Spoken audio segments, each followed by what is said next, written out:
You're listening to CreepGeeks Podcast.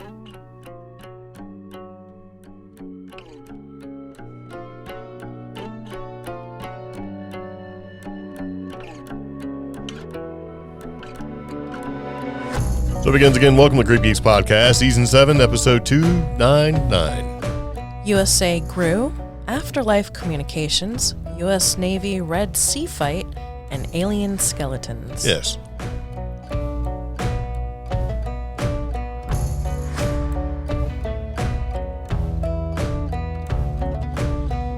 So, hello and welcome to the podcast. I'm Greg. I'm Omi. And we have a lot of stuff we're going to talk about today. And thank you for tuning in to the CreepGeeks Podcast, which is the CreepGeeks Paranormal and Weird News Podcast. Yeah. And we're going to talk about a lot of interesting things, or at least things we find to be interesting that we come across on the internets. And we try to tie it all in at the end. So that way you feel like you get some value out of it. Okay. You know, so you don't go, well, it was just a bunch of nonsense. Okay. All right, so speaking of nonsense, we do have some things we need to clarify. If you'd like to communicate with us in any way, there are a couple different ways you could do it. Primarily, the easiest way is through our internet sources, like Facebooks and stuff. The other way is an amazing toll-free number where you can call and do it analog style and speak your truth. Okay, that phone number where you can give us a call at, it's 575-208-4025. That's right. It's a voicemail inbox, so just leave your message. Very nice. Okay, so everything we talk about on the podcast is available on our website as well, as far as show notes go, and you can follow the links that we use and click along and do your own research if you'd like. You can hear us on every major podcast platform, so wherever you want to hear us, you can certainly do that. We're on all of them. Yeah. So there you go. All right, you ready? Yes. All right, so in the podcast, we did put a little bit of a title in there that said USA GRU. Mm-hmm. And this is something I wasn't quite aware of, that the USA grew, right? I was like, how does that happen, right? I was excited. Yeah. I thought it was like, you know, we grew an extra Florida or something. Well, almost. The United States grew by 1 million square kilometers. Okay. So I don't know what that is in American. In size. 386,000 square miles. That's pretty big. Yes. America is larger than it was yesterday. Okay. Yes. And it's not from the influx of people or anything. It's something that a lot of countries do that we haven't necessarily done. And it's not due to strange geologic forces. Right. So, yeah. We just claiming what's under the water. Good. So just weeks ago, the United States grew its size by 1 million square kilometers, which is like what you said, maybe about 386,000 square miles. It's almost twice the area of Spain. And the unexpected growth spurt was not the result of strange geological forces. Again, like you said, it's just that we're claiming what's underneath the water, and usually around the coast you have what's called a continental shelf. Mm-hmm. So it's an area of seabed.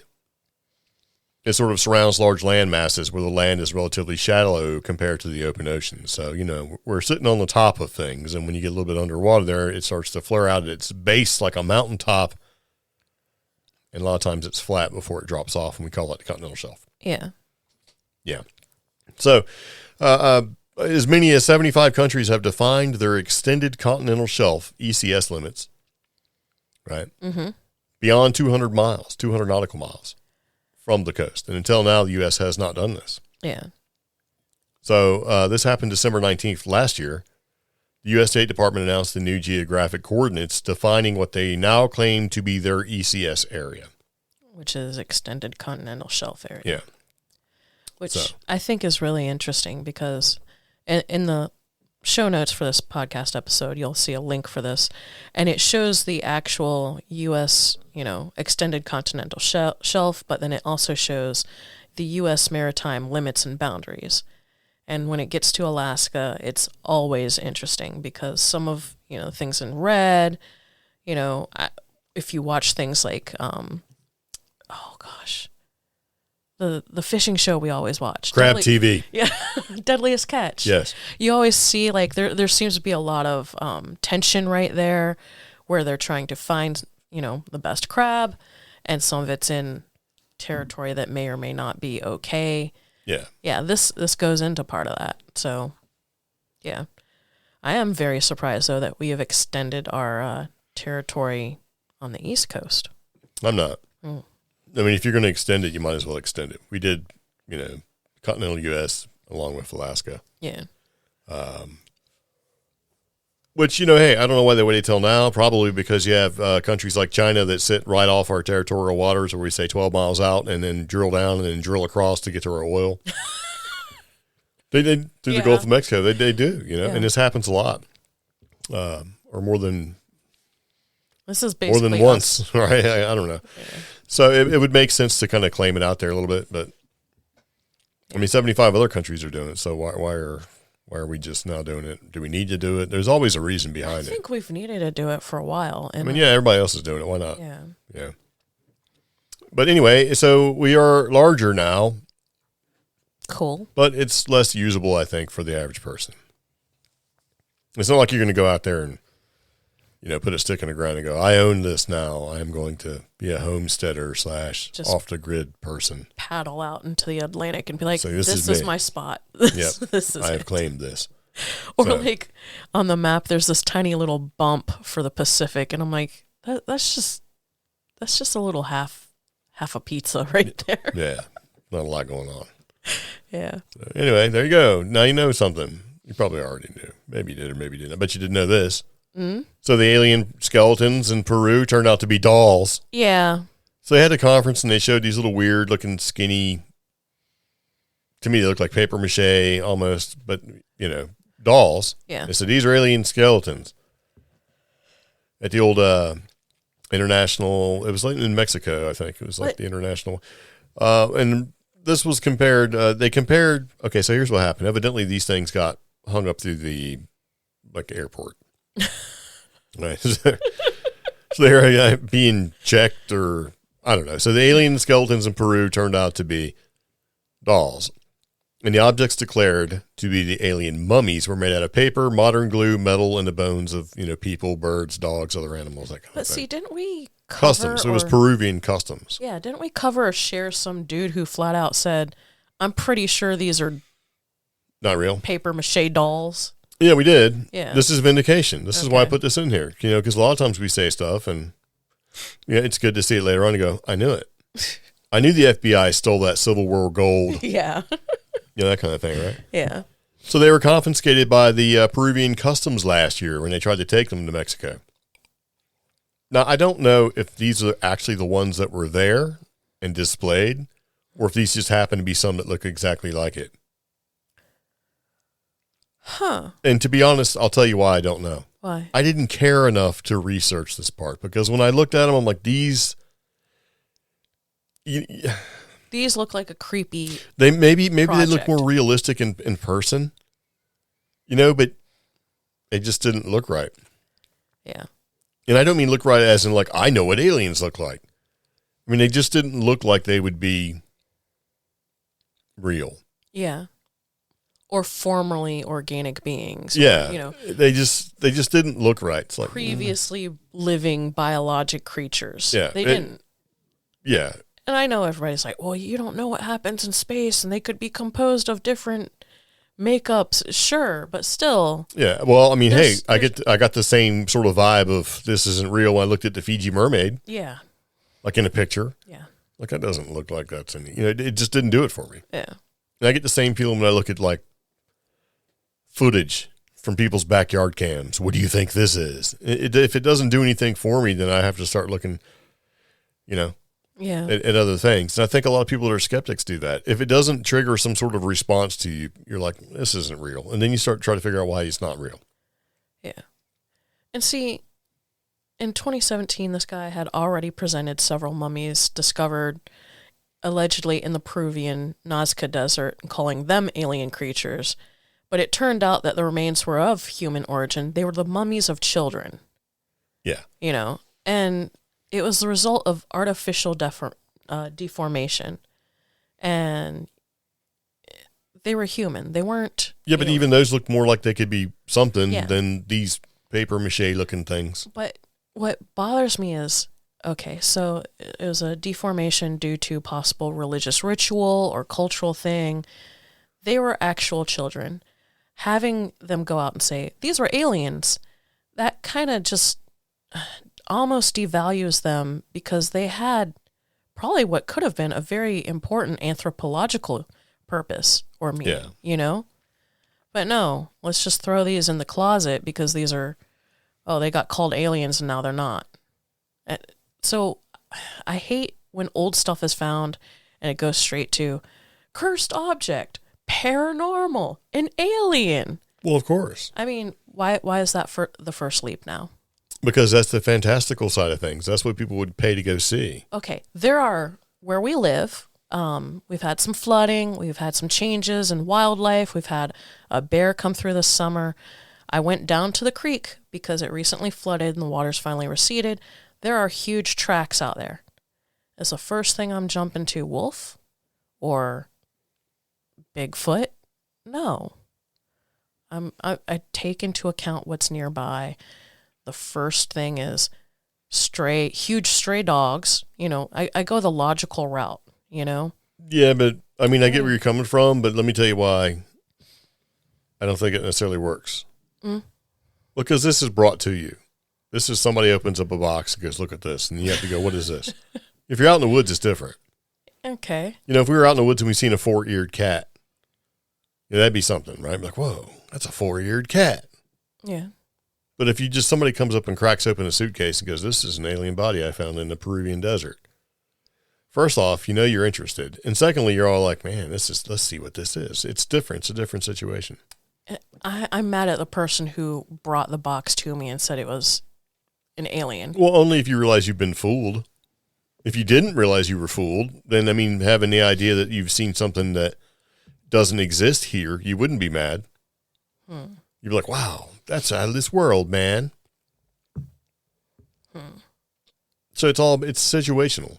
I don't know. Yeah. But, it's fake. Yeah. I'd have been mad and said, I want my 2 bits back. I want my nickel back so I can use it at the county fair for some popcorn. Man, I could have bought some fried cheese or, I was trying to think of something great, deep fried Snickers or whatever. I would eat all of that stuff. Oh, of course, that'd be delicious. Double deep fried jalapeno poppers. Yes. Yes. Now I'm hungry. So. Well, too bad. We got a job to do. Okay. And we already ate dinner. So sad. Yeah. So when I was digging around looking for stuff, I came across 2 old haunted websites. Yeah.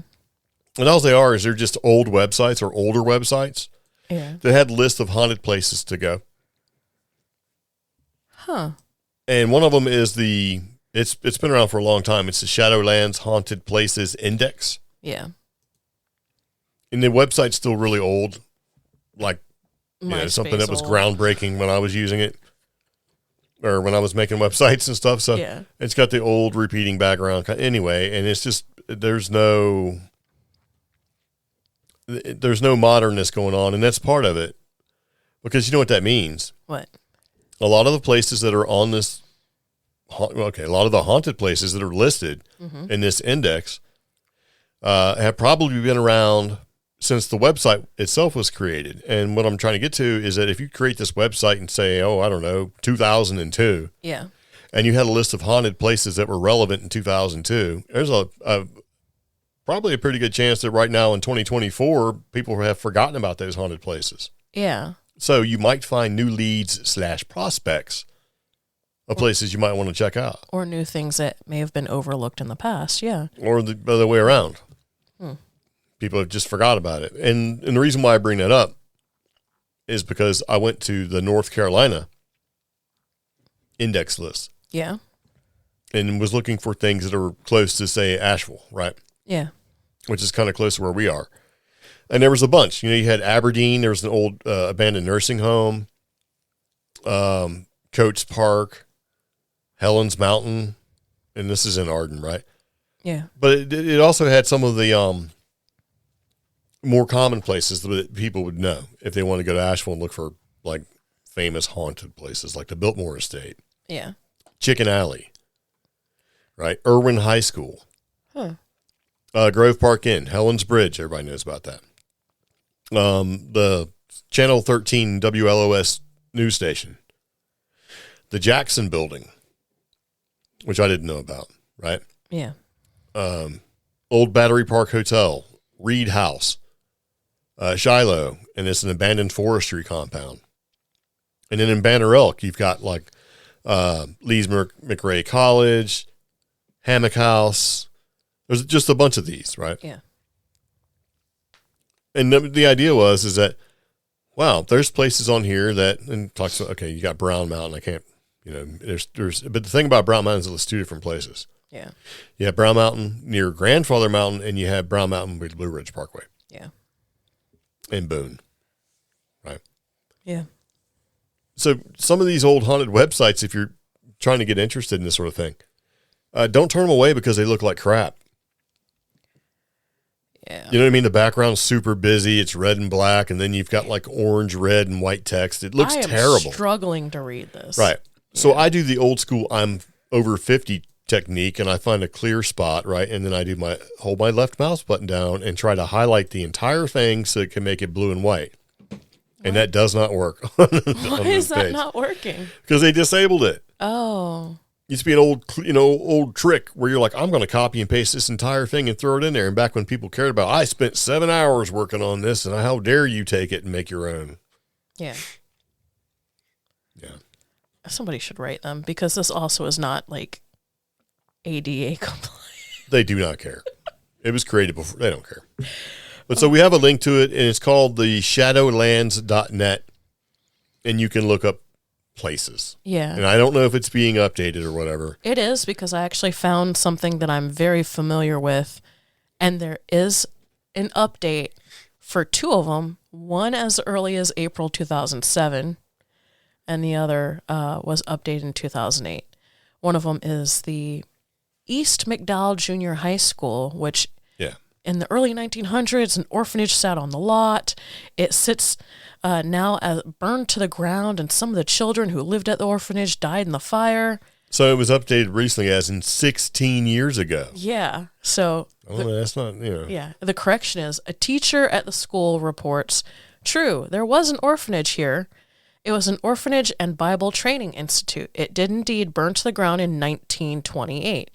The problem with your story is that it closed in 1927. It has been closed and abandoned for a year before it burned. There were no children inside. In fact, there was no one at all. It was just an old abandoned building that burned to the ground. And that's exactly what they want you to think. So how does she know? Because the teacher was able to pull up all the land deeds, the register of deeds, the article about the school's closing, the article showing that all the students actually had to be shipped to another area, the inconvenience to the community and burden to the community that these students had to get moved elsewhere.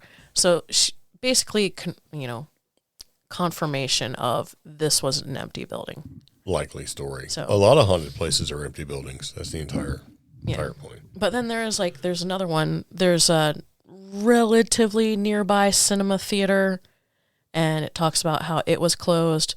Well, update 2008, it got tore down. So now okay, I don't have to go. I can't go there anymore. Yeah.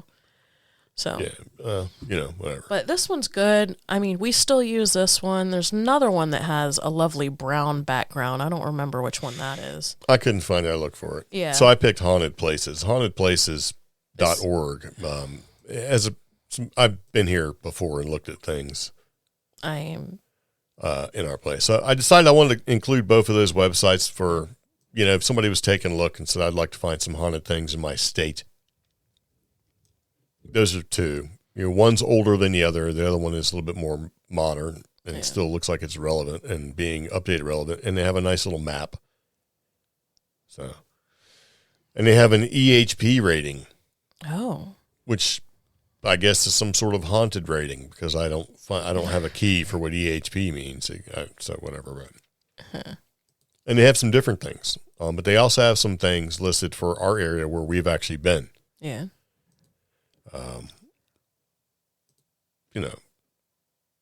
Didn't really find anything like the Smith McDowell house and nothing there. Yeah, I didn't see anything on haunted. That's the thing. For our specific area, the closest I could find for our area was all the way in Lake Lure. Yeah. And if I click on it, does it tell me what the EHP rating is? No, it doesn't. So we just wanted to include these as resources. Yeah. You probably already know about them, but if you don't, you should take a look because you might find some stuff that's in your area wherever you're listening. As far as I know, both these places are, kind of U.S. driven. Yeah. But if you look at haunted places, though, they have like British Columbia, Australia Capital Territory, and things like that. So you might find some stuff, and it looks like it's being updated pretty regularly. So there you go. Yeah. So after the old haunted websites, I see where you slipped in old receipts give sticker shock to current prices. Now, we've been talking about this for a minute, how prices have just become artificially inflated, and there's no reason for prices to be as high as they are. And, it's a, I don't want to say it's conspiratorial, but it is. So there's no reason for the prices to be as high as the reasons given why prices have been inflated and the record profits associated with some of these prices are not real reasons. Yeah. And, going back to the fact that we've had some comments over the past couple months how people really like it when Greg talks about shrinkflation and stuff like this.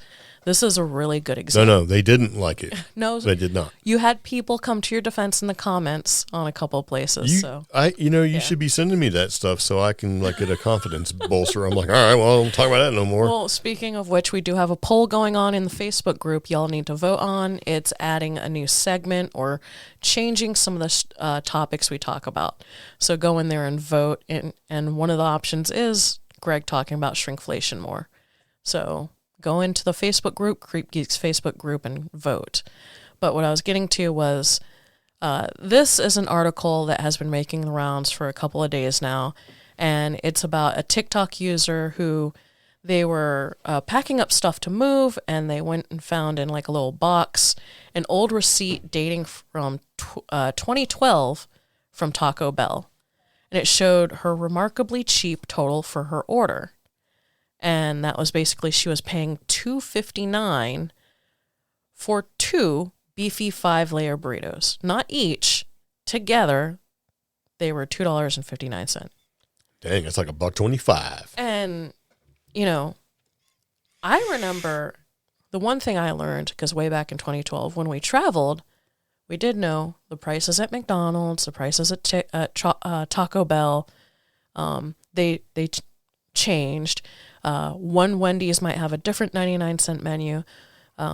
So no matter what, that was the price for 2 beefy 5 layers where she lived, which was still sounds like a good deal. Yeah, it's $1.25. It's a great deal. 2012, yeah, I think I was paying like $1.79 for the type of chalupa I liked, It was like $1.79 for the basic chalupa, like the basic supreme. And then if I wanted something else, it shot up to $2. So 12 years later, yeah, things are crazy expensive. Yeah. And they're saying that now where she lives, one of those burritos alone costs $3.69. And they're also talking about, they're trying to defend at some point in this article, Taco Bell notes an increase in sales despite grumblings and price hikes, and their launch of like a cravings menu. Yeah. Here's the thing. Greg and I see the cravings menu on commercials all the time. We get to our local Taco Bell, none of those items on the cravings menu, and nothing on our cravings menu near us is of value. Yeah. They're talking about like a $1.49 cheesy bean and rice burrito and a $1.99 double stacked taco. Neither of those are on our little value menu at our Taco Bell. Yeah. So Taco Bell has been in the news. Well, their parent company has been in the news for inflation of their products. I think this is going to go very poorly for them in the long run. Well, I think they all are going to have to start coming down. Yeah. Because the gig is up, man. There's been news articles reporting, companies showing record profits, but they're not raising money, or they're not taking the money and putting it towards workers or whatever. They're putting it back in the company and buying, and I get all that. But when you see where a product costs one thing, but then they increase the price by 1,000% or even up to 5,000%. Yeah. I have a problem with that. And then, I mean, I'm all about you making money. Yeah. But, come on, you are blatantly screwing anybody that wants to get it. And there's no reason for it, especially when you're like, hey, man, when's the last time you got a raise? Well, I've been here 3 years and haven't. Yeah. It's like you're charging 5,000% more. You have record profits and you basically don't care, not a bit. You're barely paying about the people at work. You're barely paying the employees more. The quality of your product has gone down. Your customer service, again, probably back to how much you pay your employees, has gone through the floor. Yeah. And that's part of it too. They don't care. Yeah. I mean, and it's like they, at one time you heard companies and they acted like they cared with customer service and satisfaction and that sort of thing. At least they talked to it. No. Now they just straight up don't care. We had a major mess up with our order at our local Taco Bell. I filled out the survey. I reached out to customer service because honestly, I was missing $8 in items, and I got told, we'll do better in the future. Yeah, and it's an AI telling you. Yeah, and it's like, come on, man. And I think we need to start being more vocal. Yeah, because otherwise nothing's going to change. And the thing is that if you make the new normal just to expect to be screwed and pay more, and people will just accept it, then there's no reason for companies to go, we need to ratchet this back a little bit. But then you have they're going to bring it back a little bit. It's like we'll never see $1.89 gas again. Yeah. It's people like, man, well, at least it's not $5, and they're happy paying $3. Yeah. It's like you got to remember the past, man. Yeah. The good old days when gas was 98 cents. There's no reason why we're paying as much as we're paying. And see, people because nobody cares. Well, 98 cents was so long ago, blah, blah, blah. And it was only X amount of time ago. And what should really make you mad was back then, gas may have been 98 cents, or for me, it was $1.29, right? It was $1.29 a gallon.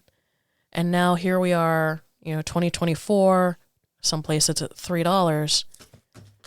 And the person that works at the gas station is still making the same amount back when gas was $1.24. Yeah.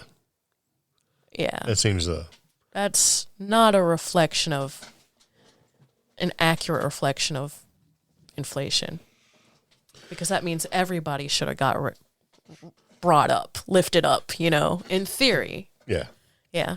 But this does tie into the fact that Taco Bell's parent company is already in hot water.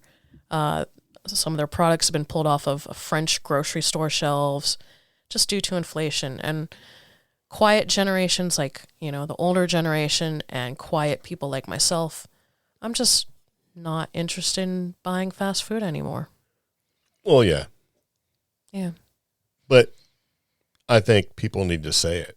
Well, yeah. They need to be like, I know it doesn't, why are you screwing me? Yeah. How come you're screwing your own people? Because, this is one of those things where it's not just fast food. It's everything. Yeah. And so I thought about it. I'm like, okay, am I just getting older and this is just what all old people bitch about? But no. I mean, when you look at the numbers and you're like, wow, man, that company made 5,000% profit. Yeah. And their people don't make any money. And it's not compensatory both ways at all. And they're blatantly straight up screwing. Yeah. Everybody that buys their stuff, and there's nobody that cares about it. The consumer's not winning out. Yeah, I mean, it's not like, well, I remember back in the 20s when it's not like that. It's like, what? I have a meter. Yeah. It's a BS meter. It's like, all right, there's no reason for this to cost this much, And I'm factoring in everything, right, as best I can. No. I mean, I can see even making double profits for certain things. But like, oh, man, we only made 5,000% more than we did before. And then if you ask people to work there, hey, man, did you get a bonus or anything? Nope, not a bit. As a matter of fact, our healthcare went to the lowest bidder, right? We canceled Christmas parties and holiday parties and stuff like that. And during the snowstorm, our employer gave us a 52-cent bag of ramen noodles. Yeah. Yeah. It's like, okay. Yeah. And I fully understand that, an employer doesn't have to give you anything other than what you could contractually agreed to have. Yeah. As part of your employment agreement. I totally understand that. But at the same time, I think the idea that people are going to have loyalty to companies is going to go away. No. Where you got people who work 30, 40 years in one vocation and they leave and get a little watch right? Mm-hmm. But they want to having had their health care cut and their pension taken away because the company arbitrarily decided to do it. And then they have to sell that watch to be able to pay for medical. It's like, come on, man. Yeah. I don't think people should have loyalties to companies. You know? Yeah. I mean, I don't have it to the auto insurance company. I don't. I mean, why? Why do you have to have loyalty to a company when you get a renew and your rates are like, can be a lot higher than a new customer rate? Yeah. Are you just supposed to take it for the team? Oh, but you're a Diamond Platinum member. What does that mean? Why am I paying more than, random dude off the street? I've been with you guys for years. Yeah. You should renegotiate your insurance if you can. I would you can do it online. It's free, right? Run it and see. If they give you a much better quote, then jump over. Oh. You can even do it to the same company you're in. Like, say, for example, you're in Progressive and you're like, oh, it's time to renew, and Progressive rate's really high. Use their online calculator and get a new rate. And wow, this is way cheaper than what I'm already paying. And then just go ahead and start that policy and cancel the other one. And you can do that. It's not illegal or anything. I should correct myself on this episode where I can. So, well, do it now. Pepsi no longer owns Yum Brands. But they are still the only beverage carried in any Yum Brands franchise restaurant. So, yeah. There you go, Pepsi drinkers. You're safe, I guess. Oh, but they still own a lot of products that are being pulled off like European grocery shelves. So there you go. Because they cost too much. Yeah. I mean, you have to have a reason to cost that much. Yeah. And when you don't, then you're just like, whatever, man. So okay. All right. So anyway, I put this in here because I thought it was pretty interesting. Suzanne Summers has passed away, unfortunately, a while ago. But her husband reveals possible afterlife communication from the late actress. Oh. And so I didn't put it in here because of necessarily her, but it made me think, if you could be contacted by somebody famous, right? Who would you like to be contacted by?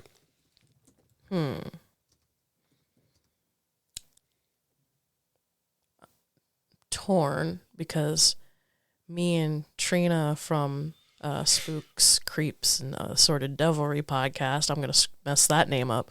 Yeah. We were actually talking about that because I thought it was really cool that Houdini and his wife had tried to set something up. And then Sir Conan Arthur Doyle, he had his whole spiritualism thing. Yeah, that was kind of popular. Yeah, and I thought it'd be cool to get contacted by Houdini. And then Trina brought up, Houdini cheated on his wife, so that's why they never bothered to try to communicate with each other once one of them passed away. And I was like, oh. Yeah, but I mean, even back then, that wasn't necessarily an uncommon thing. Yeah, so I couldn't really think of anybody famous that I'd like to communicate with, Yeah. But I did think it'd be nice if I don't know. I was thinking it'd be cool for Art Bell to do another radio show from beyond.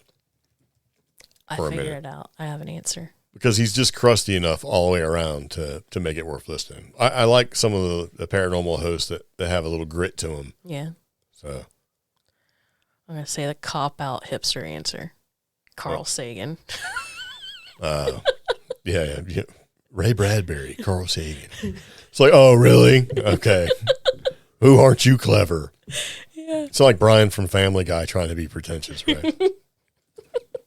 So, I don't know. Yeah.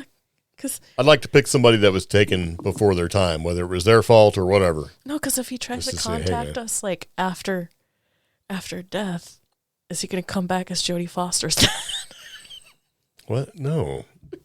That doesn't even work. That doesn't work on any level. It doesn't work on the movie level. It's all right. We should play a commercial, but since nobody is sponsoring us, that gives us commercials. We're not going to do that. Yeah. But we do appreciate our patrons out there doing some things. And we're trying to figure out some things we can do to make things better. Okay, so let's say some of the things, though, since we brought up Suzanne Summers. And I don't know if you know who Suzanne Summers is. If you're older and you ever watched Three's Company, she was Chrissy and she was blonde and all that stuff. And it was a really popular show, sort of late night. It was part of what they actually called Jiggle TV. And if you don't know what that is, ask your dad. He probably knows, right? Right. So Suzanne Summers' husband, he thinks the late actress visited him from the other side by way of a series of eerie events that occurred in the home following her passing. So they were married for like 50 years. So that's a long time. So her husband recalled 3 particularly curious moments that unfolded over the course of one day. Mm-hmm. And the weirdness began, he said, when a hummingbird managed to get into their house and flew around the residence until it finally landed on a picture of him and his wife. Oh.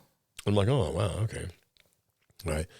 And then later on, and he thought that it might be a message from his dearly departed wife. He says his name is Hamill. According to Hamill, the fireplace in their home then suddenly started all by itself. So I'm like, well, okay. And then the event that followed, it made it even more stranger. Some music came on and started playing. Yeah. And it was by Suzanne's favorite composer. Oh. So I'm thinking, he's thinking that the hummingbird hit the picture, and she probably really liked the fireplace and then her favorite music. And he put those 3 things together, and he said, the soul must go somewhere and do something. So he thinks that, you discard your body at death, and then it has to happen. So he's taking it as some solace to what's going on. So I thought it was kind of cool. And hummingbirds, because I was like, wait a second, aren't they symbolic of? They're supposed to be symbolic of healing. I thought it was eternal life, but from what I remember, they are supposed to symbolize a loved one. So yeah, and I'm like, okay, the spirit of a loved one being nearby. Yeah, see, that's something. But the big thing is they are to celebrate the healing that can begin after challenging times. So that's what that was. Yeah. That's cool. Yeah. Very nice. Okay. So I put this article in this particular podcast episode because for a couple different things. I thought it was kind of neat, and it hit on a couple different things that we've talked about in the past. In full disclosure, Omi's probably not going to be too interested in it. Nope. But that's okay. So I'm going to tell you a little story. Once upon a time, way back in the 90s, I was on the Navy. I was in the Red Sea, and we were doing boardings and things like that and getting on cargo ships looking for weapons and all sorts of illegal stuff going to places in the Middle East that we had problems with, like Saudi Arabia and Iraq and places like that, Iran, right? And we actually launched missiles and, had some action that happened in there, and where we shot missiles at Saddam Hussein at the time, and we were doing some, military stuff. Well, this has been happening recently, quite a bit, right?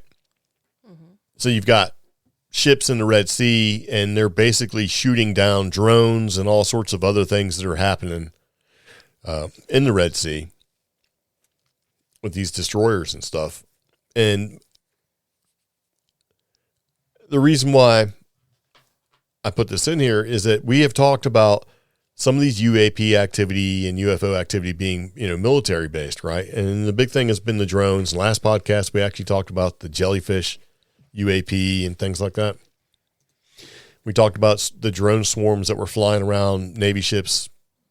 I think it was right around San Diego, somewhere like that. And the idea that they were so fast and did all this sort of thing, and they really had no way to sort of combat it. Mm-hmm. And that was sort of the takeaway. There's things whizzing around. We don't know what they are, and we don't know if we have any capability against it.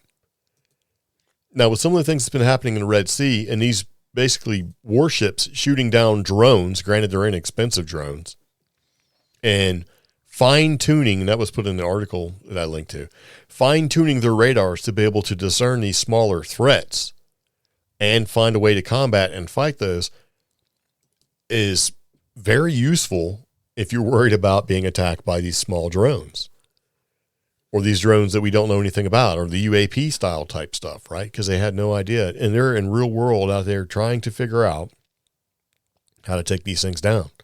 Mm-hmm. So they're learning to fight UAPs and things like that in the Red Sea because they're basically fighting off the terrorists that are basically trying to take out targets and things like that in the Red Sea as they're flying over drones to go to different places and actually targeting U.S. Navy ships with some of these drones and some of these things. And I was like, man, we talked about military technology. We talked about UAPs. We talked about the idea that these things are, hard to fight and you can't fight it if you can't see it, that sort of thing and all that. And then here it is happening in real world and, weathering the crisis of this sort of thing and learning how to do it. Which I know you don't care. Yeah. But this is kind of important because if, drones actually are some of the cheapest forms of warfare you can do. And if you just, started launching a bunch of drones to take out, infrastructure and things like that, wouldn't it be a good idea to be able to figure out how to actually combat that sort of thing? Yeah. It's better to know ahead of time than not. So, yep. And I don't want to get into talking about the Iran-backed Houthi rebels and how they've been launching attacks at commercial vessels and military ships and other country ships as well. But, attacks been going on since October 7th. Right. And you've got a couple destroyers out there that are taking care of business. And the only real sort of hang up I have about it, and it's not really a hang up so much, it's just that if you look at it from a cost analysis, they're using some pretty expensive missiles to shoot down some pretty inexpensive drones. Some of these missiles cost about $2 million a piece. You're shooting down these little $100 drones. Maybe it's an exaggeration on how inexpensive they are, but they're pretty inexpensive, right? Yeah. Now, they have other options. If they allow the drone to get physically closer to the ship, then they can use some other built-in systems that are less expensive to use. But do you really want something to get closer to you if it's trying to attack and kill you? The whole goal is to shoot it out of the sky and go, man, what was that? Doesn't matter. Instead of being, having to get really close. Yeah, I'd like to see a bear from a distance. I don't want to be like have it come right up on you. That sort of thing. And so they're using these tactics that they're learning, shooting down these drones and stuff like that, and which warship weapons are better to use for these drones. And they're going to be taking these tactics and turning them over to instructors, and these military instructors are going to start teaching these tactics in schools, and it's going to help with warfare in the future. What do you think about that? Cool. Yeah, because they're analyzing all that data. Yep. And I bring that up because I was an instructor. I taught tactics and operations and things like that in the military, in the U.S. Navy, submarine stuff. Yeah. So there you go. And also it just means they're going to come up with newer weapon systems to be able to take these things out further and less expensive, which is good because companies like General Dynamics and Lockheed Martin and Raytheon and stuff like that, they're going to need to drop some of them prices a little bit. Yeah. Because somebody's going to go, we're shooting down these $500 drones with $2.5 million missiles, man. You guys either need to give us a break on the pricing or come up with something better. Because we need to be dropping prices on a lot of things. I'm just saying. Okay. No, it's true. It's like, why? Because somebody's going to start saying, why does this cost $2.5 million? And somebody's going to try to explain it. And what's going to happen is that somebody that used to work for that company is going to be working for something else and start asking those questions. And it's going to be like, we really need to start dropping the prices and be more realistic in cost. Because I think cost is going to be a big deal in the future for everything. All right. Because once people get turned on to why am I paying so much for everything, it just sort of happens everywhere. Like the whole thing is going to be, this is too expensive, and people are going to be unhappy with it. And you know what's going to happen? What? Gas is going to go right back down to $3 a gallon, and we'll be happy about it.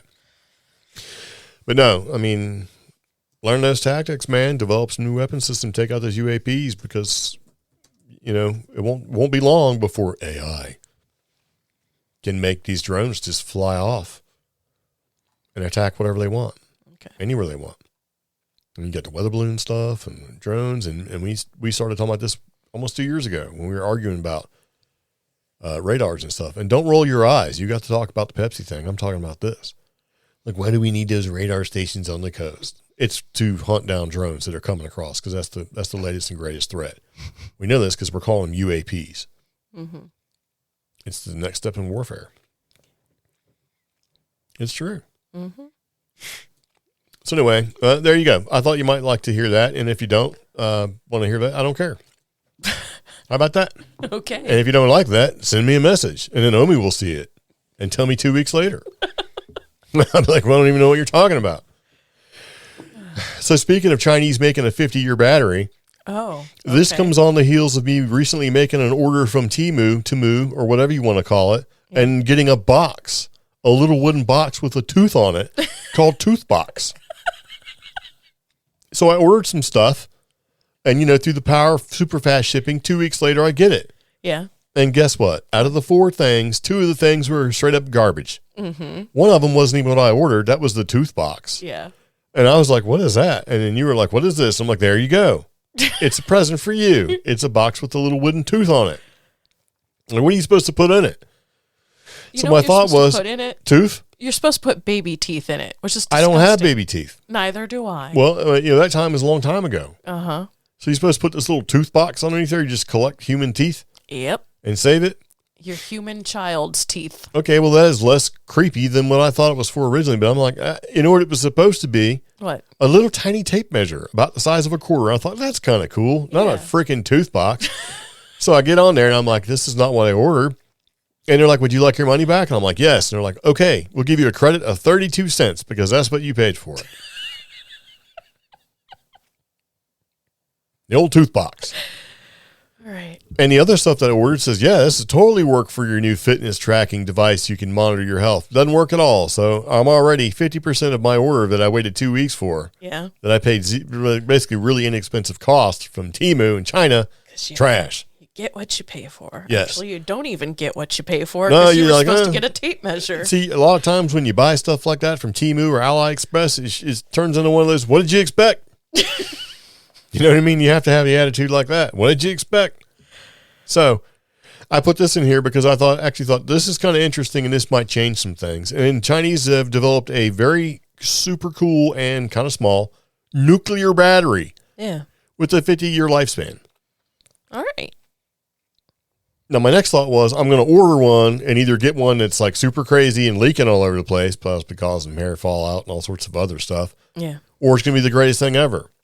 Okay. So I put this super cool little nuclear battery thing in there because, look, I totally understand that we have had nuclear batteries in the past. They've been much larger and it's been, more of a government thing. But if you go to tomshardware.com, we have a link.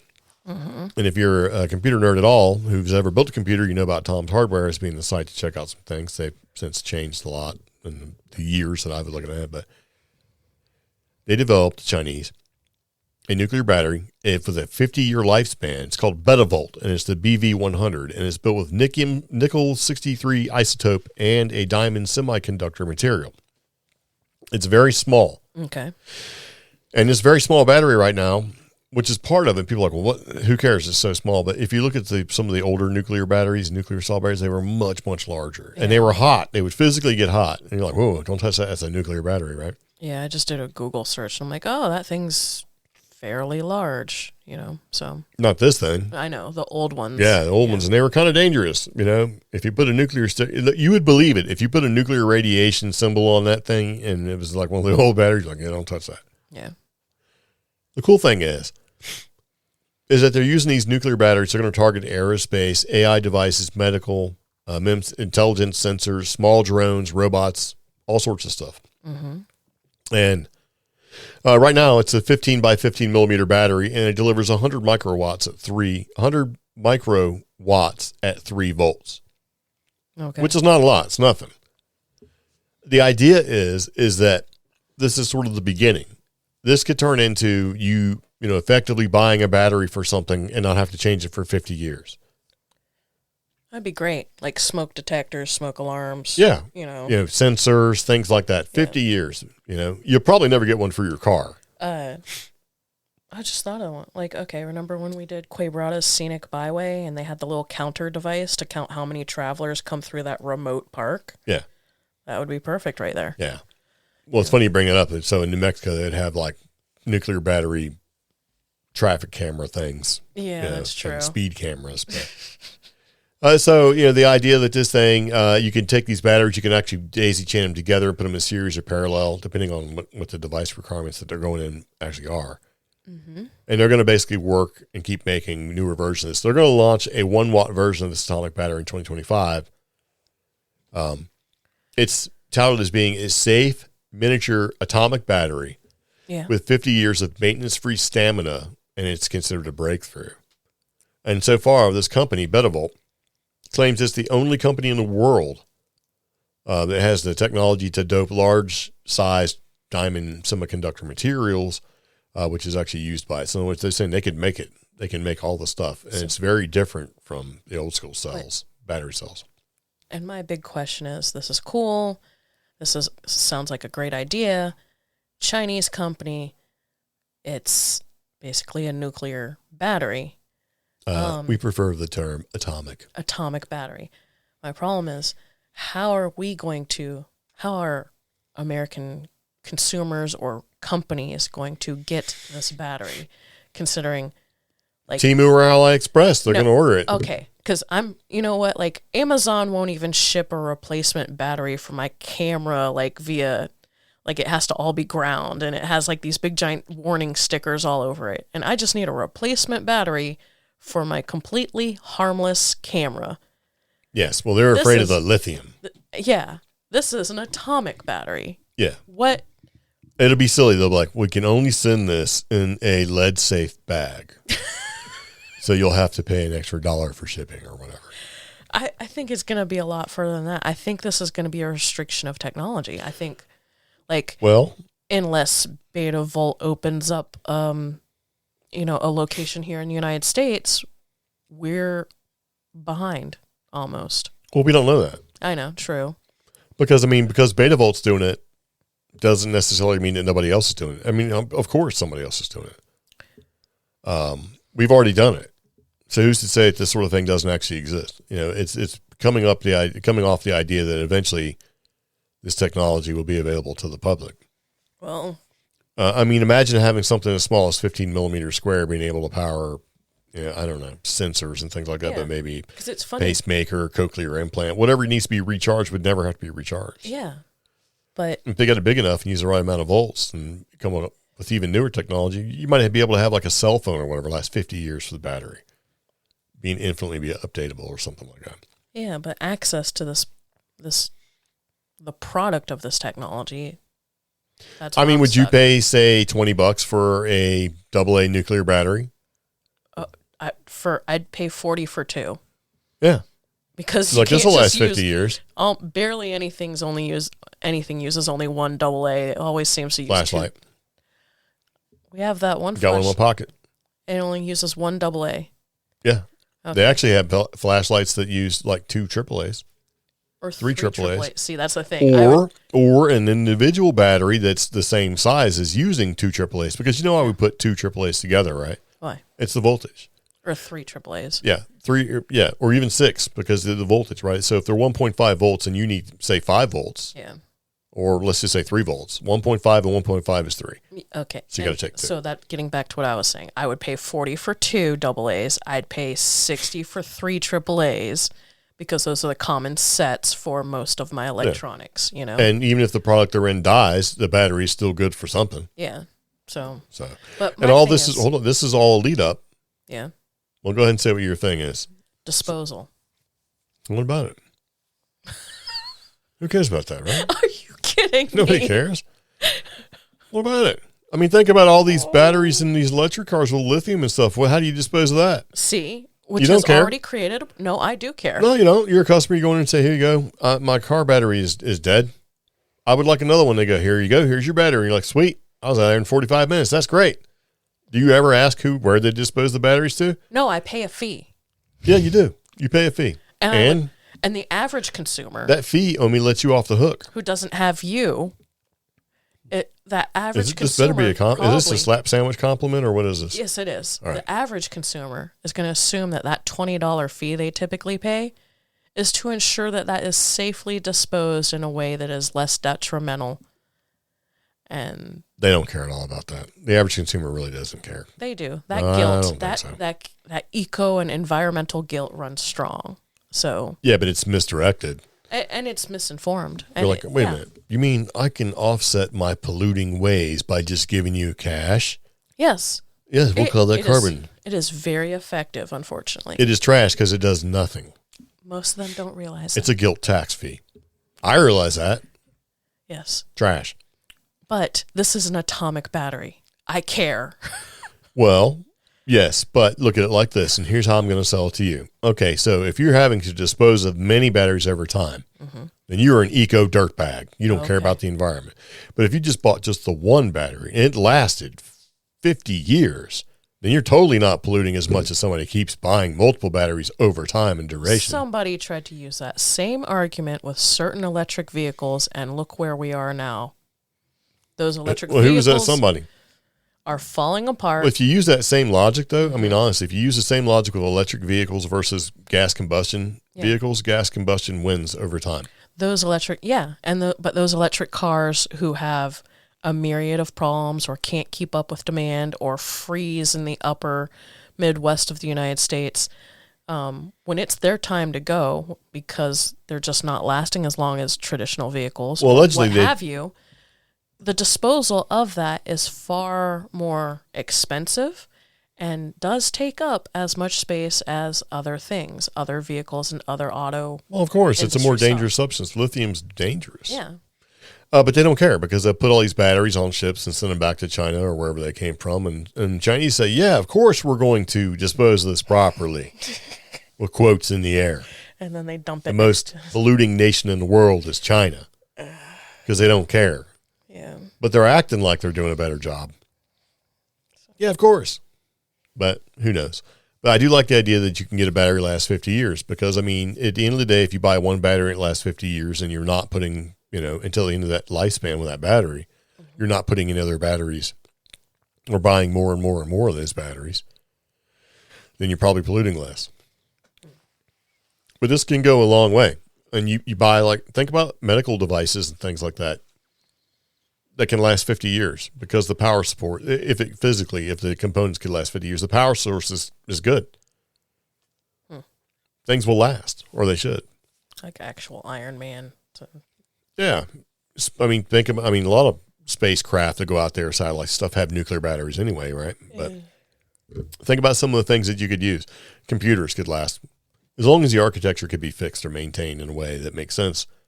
Yeah, you could have an atomic powered computer running off brain neurons and AI, thing will last 100 years. So, and part of the reason why I thought of this was, have you ever seen the sci-fi shows where they show up and they go inside a spaceship and they're like, this spacecraft is 2 million years old, and they wiggle their fingers and all of a sudden it powers up and they're like, whoa! Yeah. They probably got some nuclear batteries in there or a different type of technology. So you could make technology last for a while. Yeah. And if the device is going to last for a while and you can get the right use out of it, or purpose for it, then you don't need to upgrade it as often. You can say, this is this technology's job and we don't need to change it because it's going to last 50 years. And then you just move on and develop technology in other ways. Yeah. And this is how you get weird Fallout looking stuff or like steampunk stuff. Yeah, that's what, because then you can merge the technologies. And then you won't be so inclined to look at it and go, well, that looks old and antiquated, so it must not be as good as something that's new and spiffy. Know what I mean? Jelly bean. Mm-hmm. But yeah, this is the beginning of something. So this Betavolt company, this Chinese company, if they can get it done and using something like nickel 63 and diamond semiconductor materials and make a battery that's 3 volts or whatever it is, that's, I don't know, man. I think that's pretty cool. I think nuclear power solves a lot of problems. Okay. But oh, you're done? You don't roll your eyes at me. Okay. We need to stay on the cutting edge. All right. All of us. I still need to get my stuff correct, though. When I order some garbage from China, I want it to be the garbage that I actually want. Not a tooth box. I haven't placed an order. I really had a place for that super tiny little tape measure. I haven't been able to place an order lately, so I'm jealous because, everybody's opening these fun surprise bags that are 40% not what they ordered, and I'm sitting here like, I went to the grocery store and got exactly what you wanted. See, I don't like surprises like that. I do. They're like, oh man, what I really wanted, I didn't get. I got trashed instead. Yay. That's how I look at it. I don't like that. I do. I think it's great fun. So getting garbage. Yeah. That you paid for.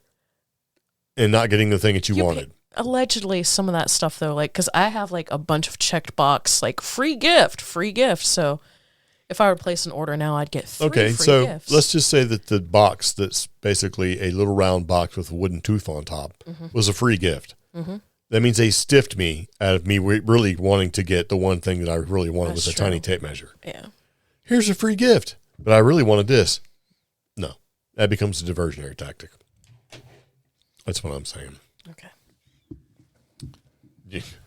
You just like mystery gifts. Yeah. That's a little bit of a different thing, I think. Mystery gifts. Trash. It's all trash. All right. Well, I think we need to go ahead and wrap up the podcast. You're getting a little mean. Oh, okay, man. Guess who's getting mean? If you think Omi's being mean, guys, hit her up in the comments. Or go join our Facebook group and let me know in a post. Yeah. Let her know in the comments. I think you're being mean. You should love. She doesn't even like the tooth box. I tried to give it to her. She's like, what am I going to do with this? Because it's creepy. Yes. Do I know any children? I don't want to put any teeth in it. What if I walk up to a kid and be like, hey, this is for your teeth? I will get arrested, okay? Well, I mean, I think it's probably more terrible for adults. Then you're just losing your teeth. And you get to an adulthood, you only have so many of those things. Yes. Yeah, it makes it hard to eat corn and stuff. Oh, gosh. Thanks, guys, for tuning in. If you are interested about anything we talked about on this episode, the show notes are on our website, CreepGeeks.com, and they are also accompany each podcast download. Be sure to check us out on Facebook, TikTok, Instagram, even Threads. We're on pretty much every platform. Yes, indeed. All right, well, anyway, I think you said it. So if you have any questions, comments, concerns, let us know. Do appreciate you taking time to listen. And if you would like to talk to us, do it. We're around. Yeah, it's good. Anyway, see you later. Take it easy. Toothbox. Bye.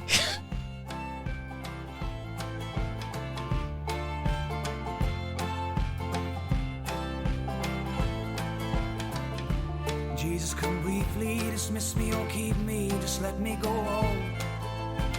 She'll be burning a candle under the mantle when the evenings get cold. She knows